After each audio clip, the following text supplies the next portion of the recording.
Diving on into our first project, we are going to be making this flower stamped pillow, which I created back in 2018, but it's still such an incredible DIY project. I went ahead and I started off by taking some baby breath flowers and just pressing them between two pieces of paper and added a couple of books on top. And after a few hours, you're going to have these nice pressed flowers, and we're going to essentially be using these as stamps for our DIY.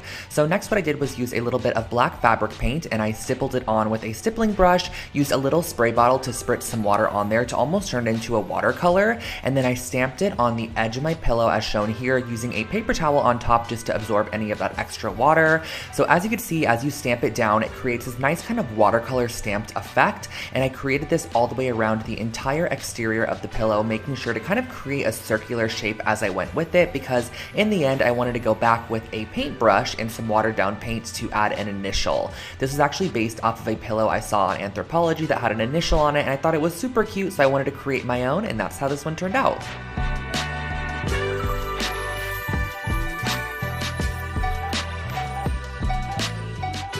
This next project is actually my first ever IKEA hack I uploaded to this channel, and I love it to this date. So I basically ended up using all three of these products here. I used the Frakta straps, I also went ahead and used the Alceda braided floor cushion, and also this little stool as well. And the process of creating this is actually super simple. So I just went ahead, I flipped the floor cushion upside down and flipped the stool upside down as well. As you can see, I got this from the As Is section from IKEA. And all you have to do, since I'm using those Frakta straps here, is go ahead and just mount the stool to the base of the floor cushion. Now the underside of the floor cushion has a nice kind of metal wiring. This allows you to intertwine your strap throughout and just strap it however tight you would like. And I also love how this project is totally reversible too. So let's say in the future you don't want to use this as a side table anymore, you could simply undo the strap and you still have all of your components that you originally started out with, and that finishes off this table.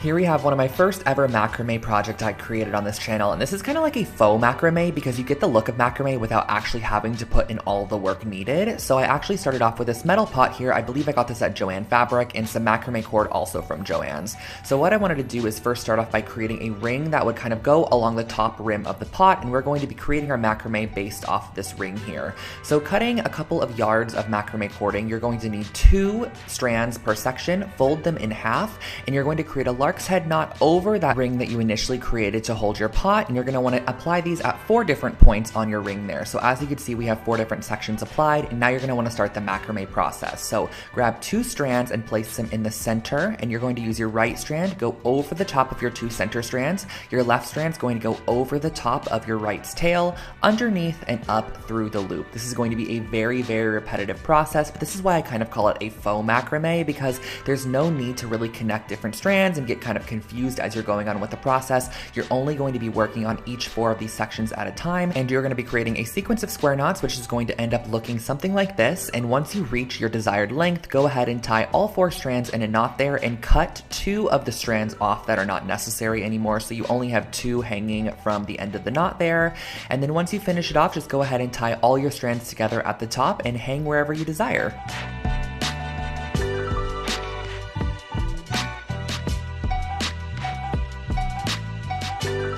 I'm a huge fan of taking Polaroid photos, but I never really know how to display them, so I figured we can create this really fun interchangeable Polaroid display. So I went ahead and used this wood sign and a couple of these bags here to create this. So the wood sign is from Michael's Craft Store. I went ahead and painted it white to start, but you could stain this, you could paint it black, however you want to go along with it. And then at the top, I went ahead and screwed in one of these little hooks here, which are traditionally used for picture hanging or hanging plants from your ceiling. And then I went ahead and grabbed my 3x4 inch bags, punched a hole in the top there, and you can slide your Polaroids inside, which really allows you to interchange them and kind of display them as you would like to. You can also add a ton of bags to this. You can have like 10 to 15 bags hanging from the hook that have lots of different Polaroids on them, so you can kind of flip through them and see all of your memories in one location.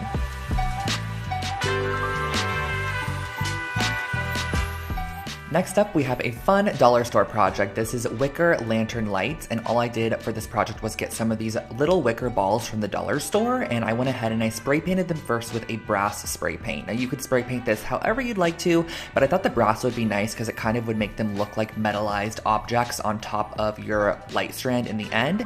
So I went ahead and sprayed these with a brass spray paint, and once I was finished with that, I went ahead and grabbed my fairy light strand. Now the best way to put this through these wicker balls is honestly to look for larger holes in the wicker. That way you can kind of string it through like a needle and thread. So I went ahead and I strung through my light strand, and I made sure that a light was positioned right in the center of each wicker ball, and once the light was in position, I went ahead and added a little bit of hot glue onto either side to hold it into place, and that finishes off your little fairy light strand.